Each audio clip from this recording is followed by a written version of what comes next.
Umpisan po natin yung series natin this month entitled Blessed are the Pure. Blessed are the Pure. Yung mga puro. Sino po dito yung mga pure?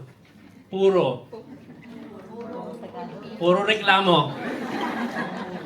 Namumuro na. Puro utang. Blessed are the pure. Sabi sa Matthew 5, di ba? Blessed are the pure in heart, for they will see God. Di ba? Pero pag-uusapan natin ngayon is, blessed are the poor in mind. And I put title there, Renewed Mind, Renewed Purpose.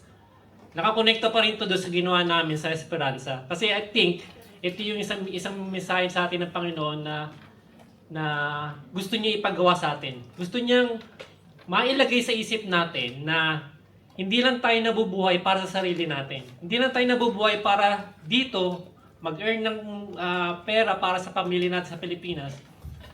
Nabubuhay din tayo para sa iba. Para tumulong sa iba, para ipakilala ang Panginoon sa kanila. Sabi sa Romans 12, if you have your Bibles with you, ito yung pag-usapan natin yun. Renewing of mind. Ito yung tatlong pag-usapan natin. Paano ito nagsisimula? Pangalawa, ano yung mga hadlang? And pangatlo, ano yung resulta nito sa buhay natin? So, paano ito nagsisimula? Number 1. But first and foremost, let's read yung text muna natin. Sa Romans 12, verse 1 and 2. Sabi ni Paul, ni Apostle Paul, therefore, I urge you, brothers and sisters, in view of God's mercy, to offer your bodies as living sacrifice, holy and pleasing to God. This is your true and proper worship. Do not conform to the pattern of this world, but be transformed by the renewing of your mind. Then you will be able to test and approve what God's will is. His good, pleasing, and perfect will. His good, pleasing, and perfect will. So paano nagsisimula yung renewing of our minds?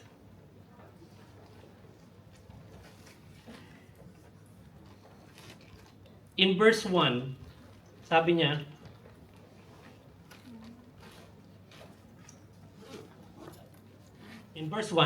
therefore,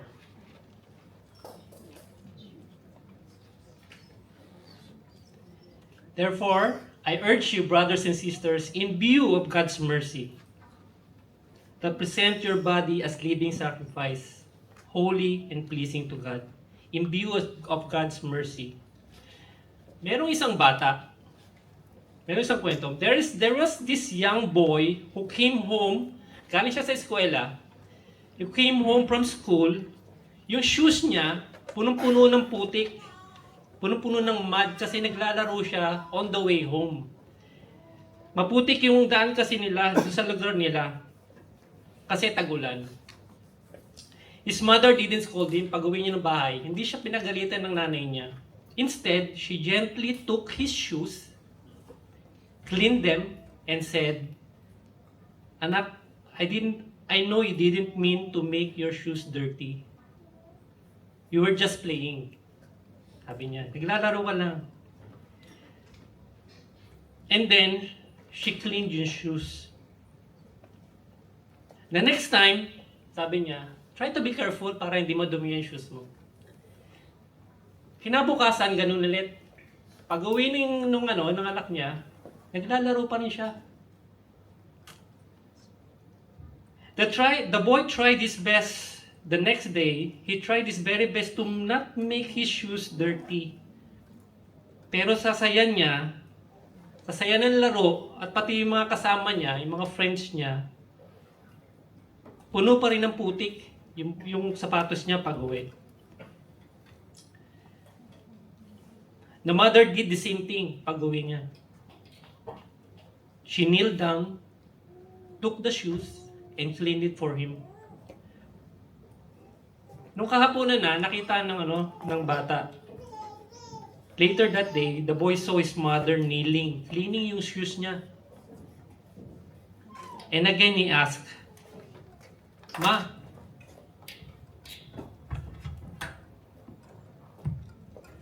why do you keep doing that for me? Bakit palagi mo nililinis yung sapatos ko?" Salamat po. Ang liit.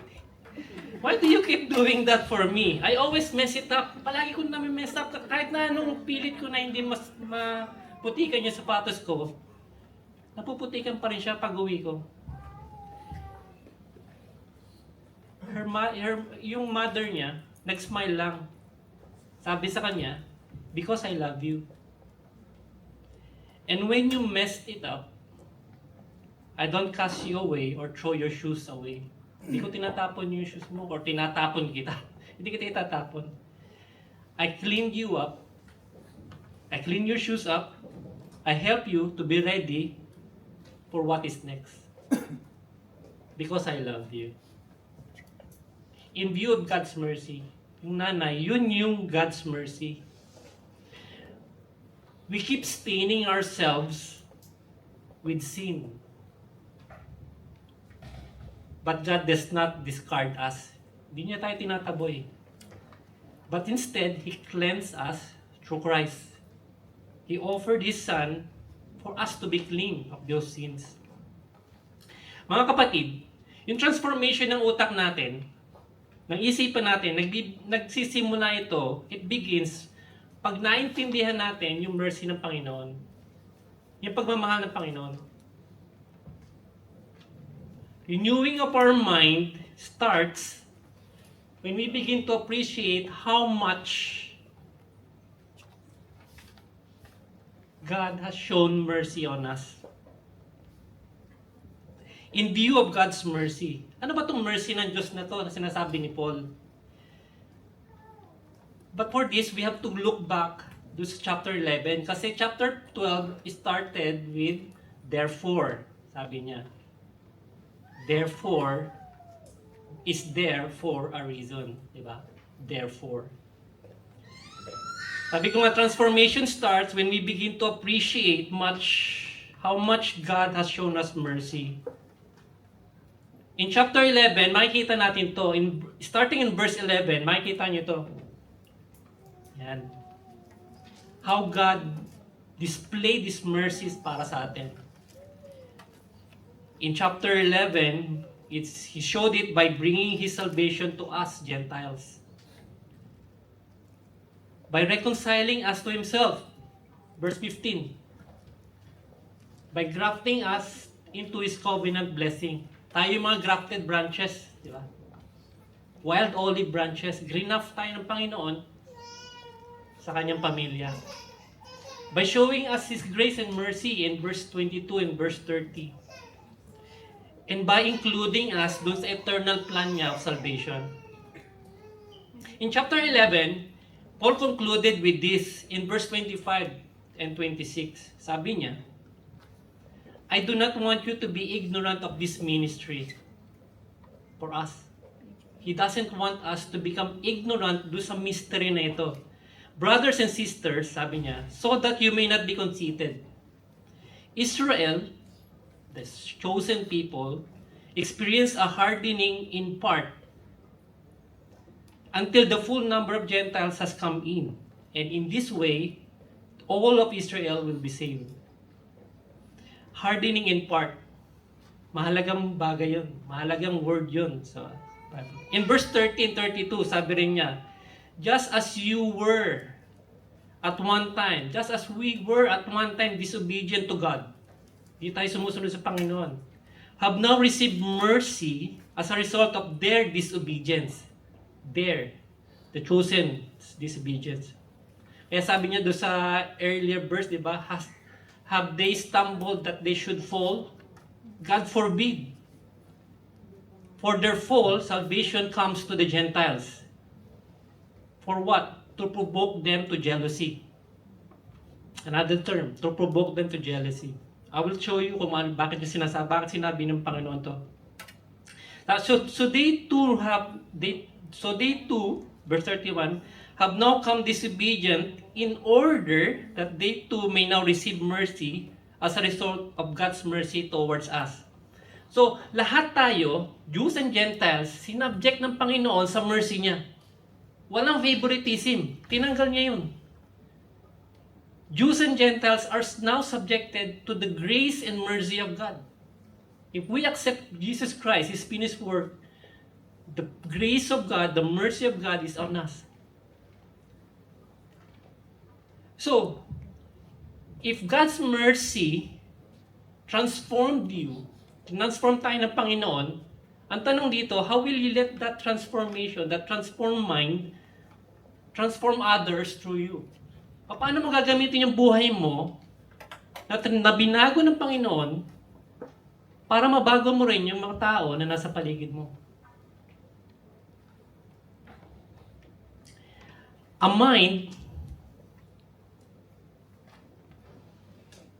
mind purified by gratitude keeps himself in the boundaries of God.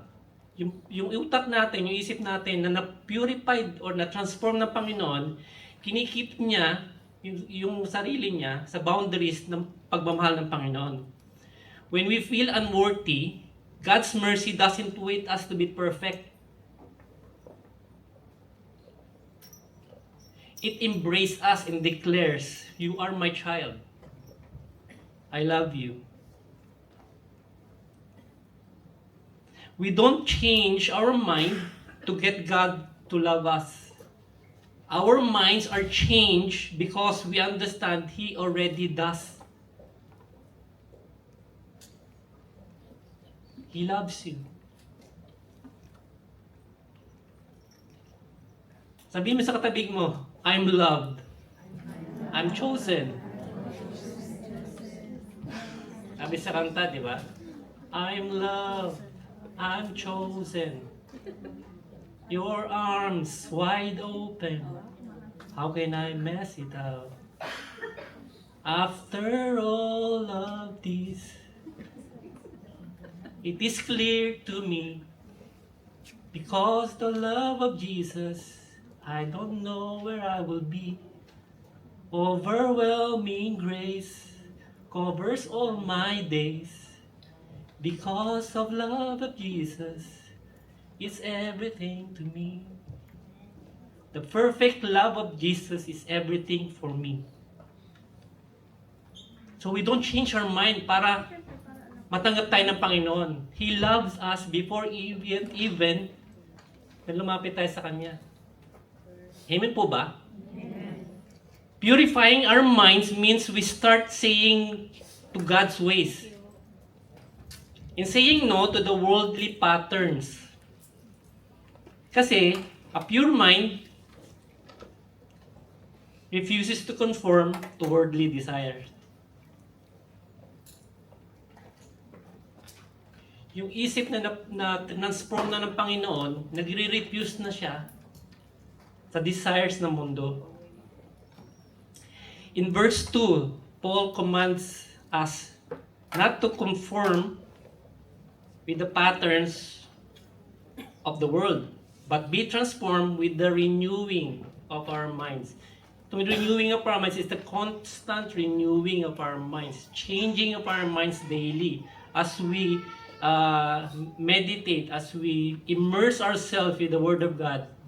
That same Word, the power of that Word, the Word of God, changes our mind, changes our perspective. So pag kinuman ni Paul na do not be conformed, merong mga hadlang sa pagbabago. Di ba po ba? Kasi hindi naman niya sasabihin niya kung walang mga hadlang eh. Ito yung mga pattern ng mundo. That's why in 1 Peter 1:13, we are reminded to prepare our minds and exercise self-control. Sabihin mo sa katabi mo, control.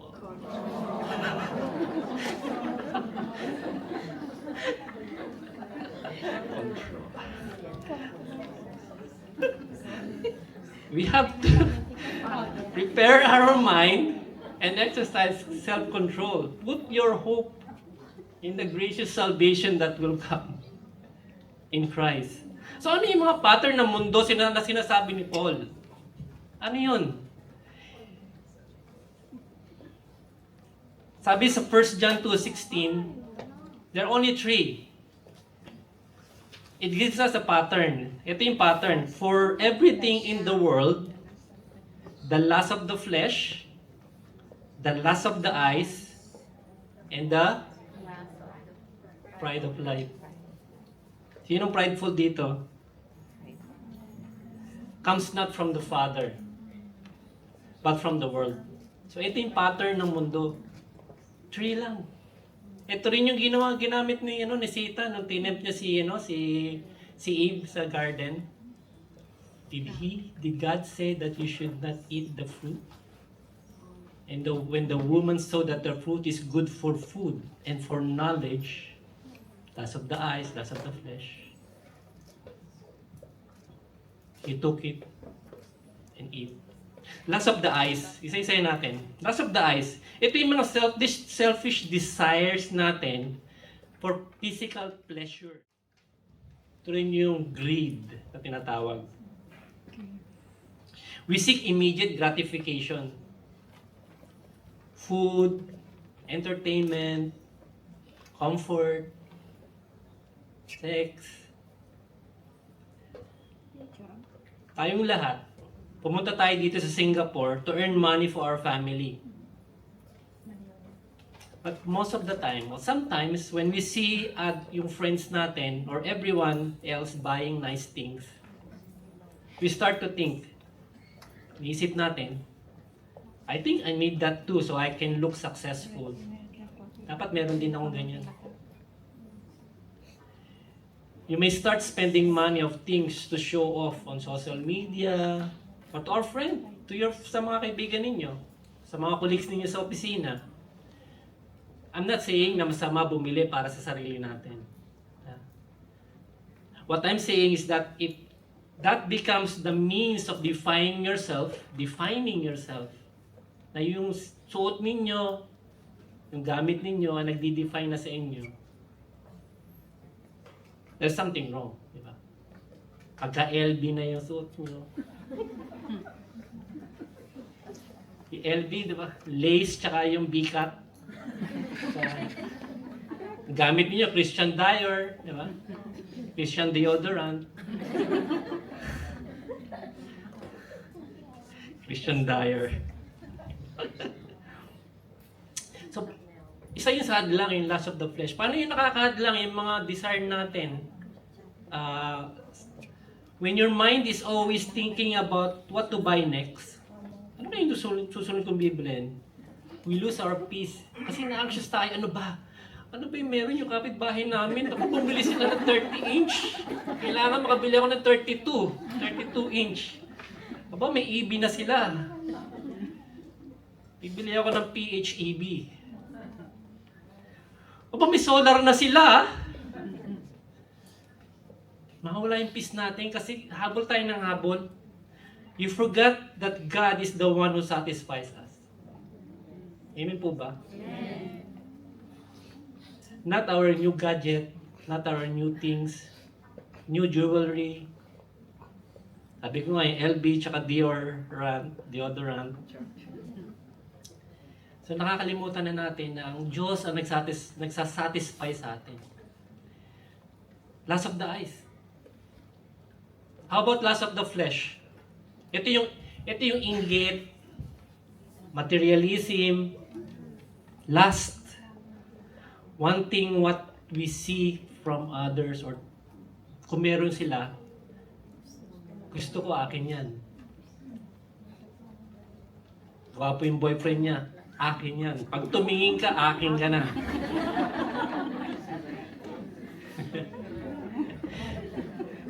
Yung trabaho natin dito sa Singapore moves incredibly fast, di ba? Napakabilis ng panahon dito. Parang kahapon lang, January, ngayon June na.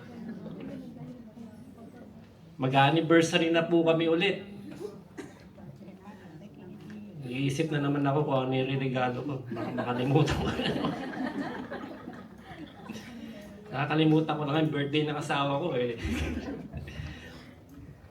So whether you are a helper, a professional, yung hours na ginugugol natin sa trabaho, they're very long. Sometimes tiring, di ba po ba? Oftentimes, hindi sometimes. Oftentimes tiring yun.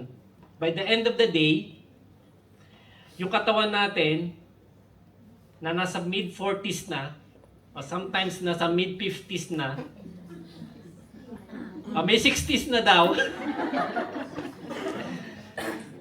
yung katawan natin completely exhausted na dahil sa hirap, di ba, ng trabaho natin. Wala pang biyahe yun, ha? What more kung bumabiyahe ka ng 2 hours, guys, sa Pilipinas. But when you finally get a break, you don't have the energy to read the Bible. You don't have the energy to commune with God, to read the Word of God, or sometimes to go to church. Sasabihin na lang natin, meron pa akong tatapusin. Hindi pa tapos. Lunes na naman bukas. Hahanapin na naman to ni boss.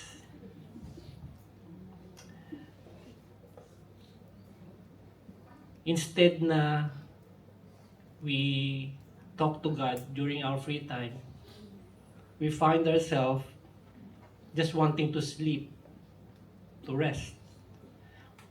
Or worse, watch video, doom scroll on our phone, Facebook, TikTok, just to relieve yung stress natin sa araw-araw.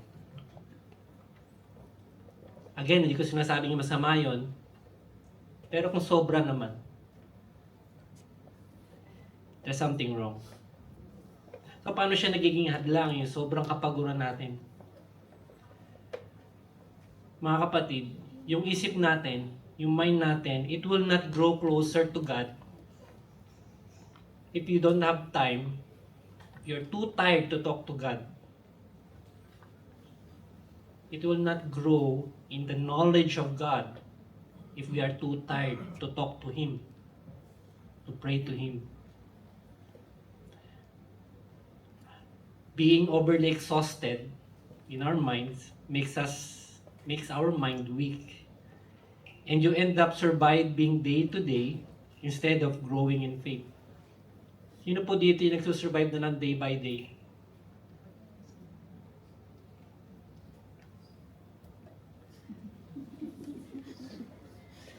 We end up surviving day by day na lang instead of growing by faith. Satan will do all his best, all his very best para ilayo kayo sa salita ng Panginoon. Yes, you can be a Christian. Pwede kayo maging Kristiyano, but Satan will do his best to keep you away from the Word of God. Kasi the more you know the Word of God, the more you can resist Him. The more you can resist the temptation not to be with God and to be with the world. Amen po ba? So He will do all His best to keep you busy with other things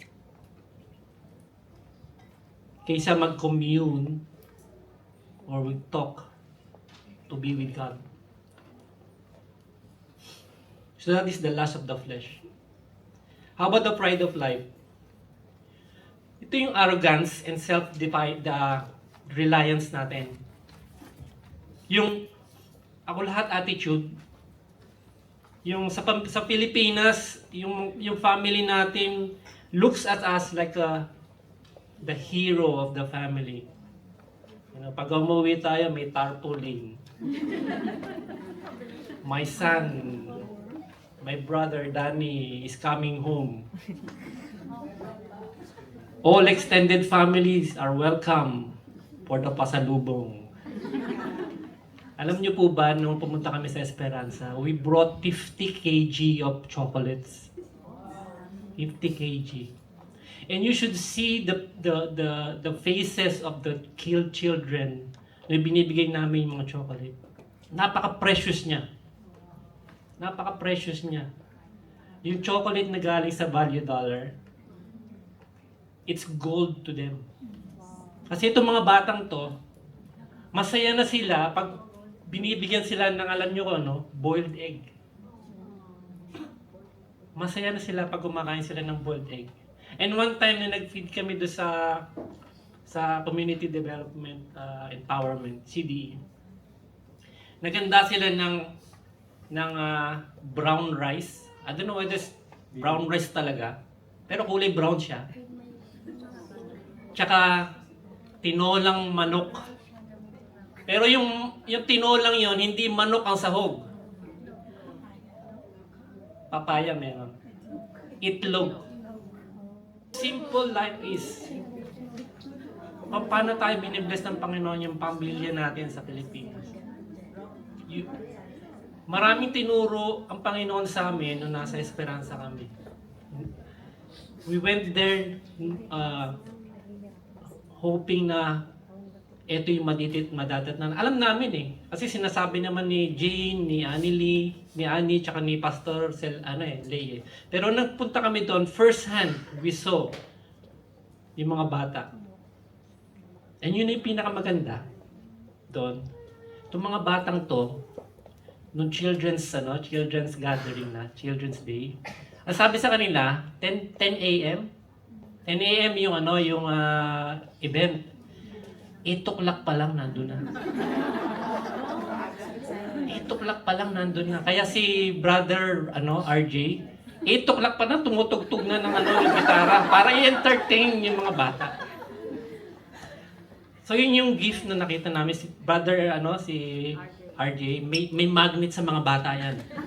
Oh, very very basta yung isang bata ko talagang kapit ng kapit sa paa niya eh.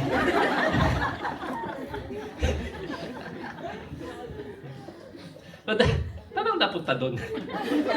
The pride of life.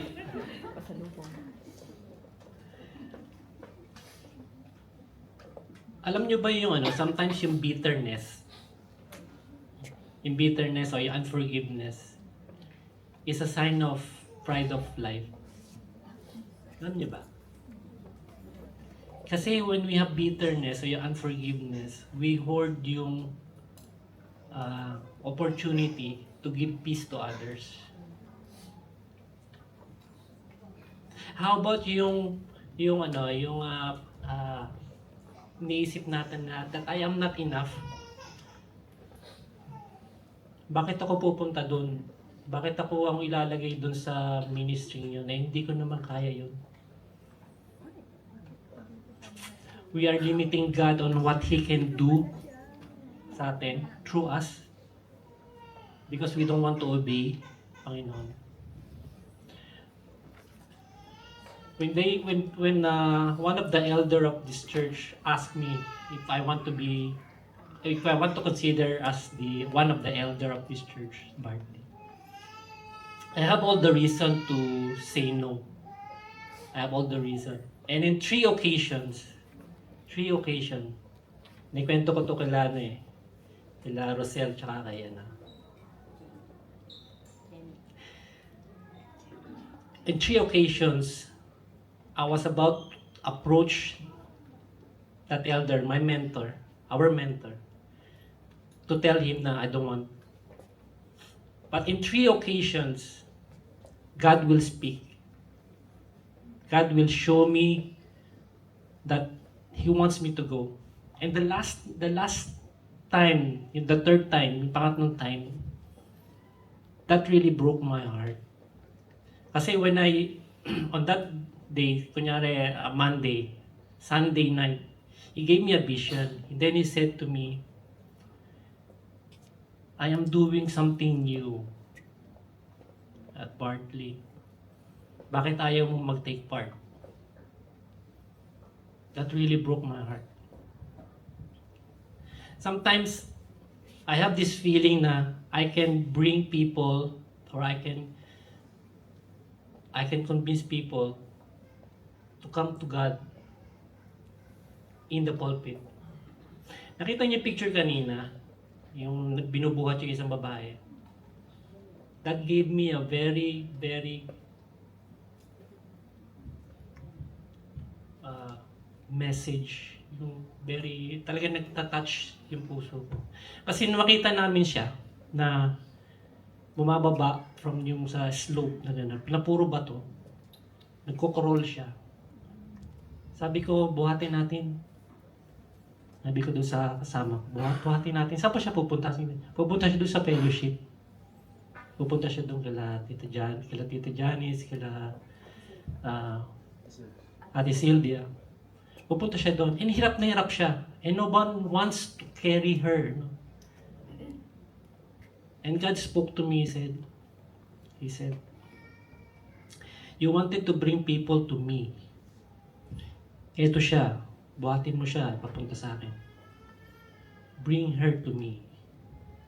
And that really broke my heart. Kasi maraming tao nakakalakad. Buo ang katawan. Kayang lumakad.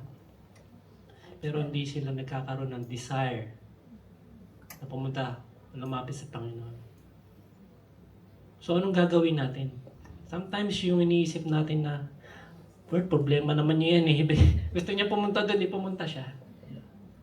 Sometimes iniisip natin na, it's not my problem naman. Until now, iniisip ko pa rin yung babae. I still think of her. Ano yung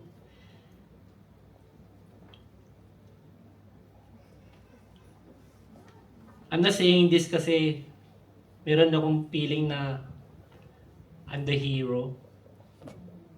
I'm saying this because the Lord spoke to me and told me that sometimes we have to go out of this church and find people that needs Him, that wants to come to Him.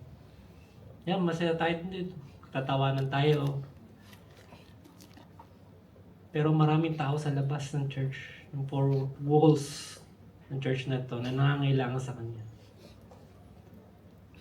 And paano natin gagamitin yung buhay natin to bring them here, to bring them to God.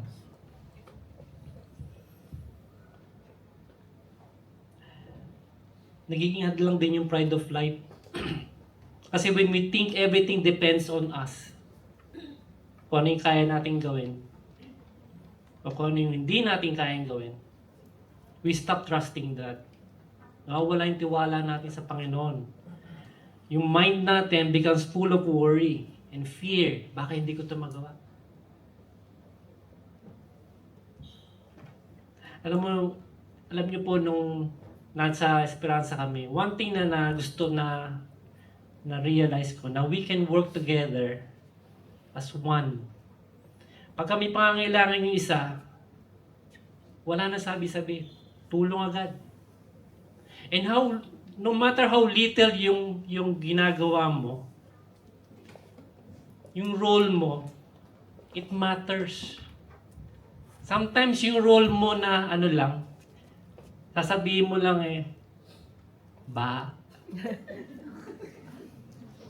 it matters kasi hindi mabubuo yung kwento ng lost sheep pagka wala yun. So kailangan kayo. Kailangan tayong lahat. Yeah. Nagiging full of worries tayo, fear, because we are relying on our own strength instead of letting God to be our true provider. So lust of the eyes, lust of the flesh, and the pride of life. Sabi ni Paul, these things are not from God. Hinihilan niya tayo palayo sa kagustuhan ng Panginoon. Hinihilan nila tayo palayo sa plano ng Panginoon. Paul says, do not let the world shape you. Do not let this worldly pattern shape you. But let God renew, purify your mind. Kasi when your mind is renewed, your values will change. And you will start seeing life in godly perspective. With godly lens. Mababago yung perspective ninyo. Ang question para sa atin lahat, ano yung worldly attitude that you are conforming to? Comfort? Self-centeredness? Or envy sa katabi mo? Tingnan niyo yung katabi niyo. Di ba ang ganda-ganda nila? Okay, pare-pareho tayong maganda at pogi sa Panginoon, di ba? When we start appreciating God's love and mercy for us, towards us, our mind begins to have a desire. And with that new desire, yung bagong desire na yon, comes new purpose. Ito yung resulta ng binago o renewed mind sa buhay ng isang tao. A pure mind discerns what God's perfect will is. Hindi lang niya dinidiscern, hindi lang niya naisip or na-realize o na gumagalaw siya. He acts on it. He acts upon it. Sabi doon, then you will be able to test and approve what God's will is good, pleasing, and perfect. Makakasiguro tayo na gusto ng Diyos, yung will niya, yung kagustuhan ng Panginoon is good, pleasing, and perfect. The goal of renewing our mind is to prove or to discern God's will. And we don't do it alone. Hindi natin kaya yun mag-isa. We have the Spirit of God to help us. That's why Apostle Paul told us in 1 Thessalonians 5, verse 19, sabi niya, do not quench the Spirit. Do not quench the Spirit. Do not treat prophecies with contempt, but test them all. Hold on what is good. Reject every kind of evil. Hindi natin kaya mag-isa. Kaya sabi rin ni Paul sa 1 Corinthians 2, 15, 16, that we have the mind of Christ. We have the mind of Christ. What does it mean? That we have the mind of Christ. It means we have the ability to make judgment based on what is pleasing according to God's perfect will. Meron tayong abilidad. Binigyan tayo ng abilidad ng Panginoon. When we renew our mind and purify that mind with the Word of God, we will be able to test and approve kung ano yung pleasing sa Panginoon. Andiyan pa po ba kayo? Nakasunod po ba kayo?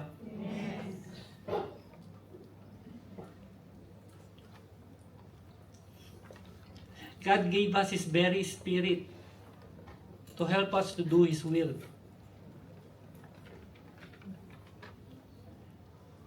In Ephesians, wala sa slide, in Ephesians sabi niya, for we are God's handiwork. Created in Christ Jesus to do good works, which God prepared in advance for us to do. You see, before we even come to God, meron na siyang work na gusto niya ipagawa sa atin. In advance, sabi sa Ephesians 2:10. God prepared something for us to do.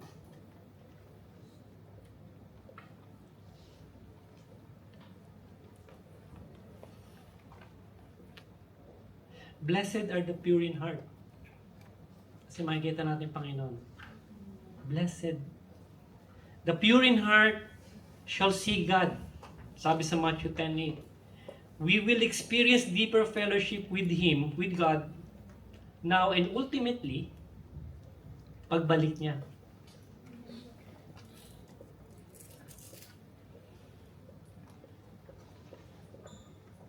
So paano nagsisimula yung pagbabago ng isip? When we realize and appreciate yung mercy ng Panginoon sa atin. Patuloy tayong babaguhin ng Panginoon, patuloy na babaguhin niya yung isipan natin. Pero merong mga hadlang. Ito yung lust of the eyes, lust of the flesh, and the pride of life. Gagawin ni Satan lahat ang makakaya niya to keep us away from knowing God's Word.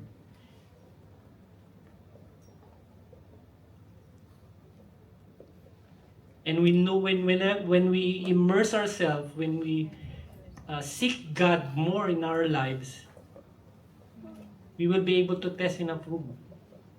We will be able to discern kung anong gusto ng Panginoon.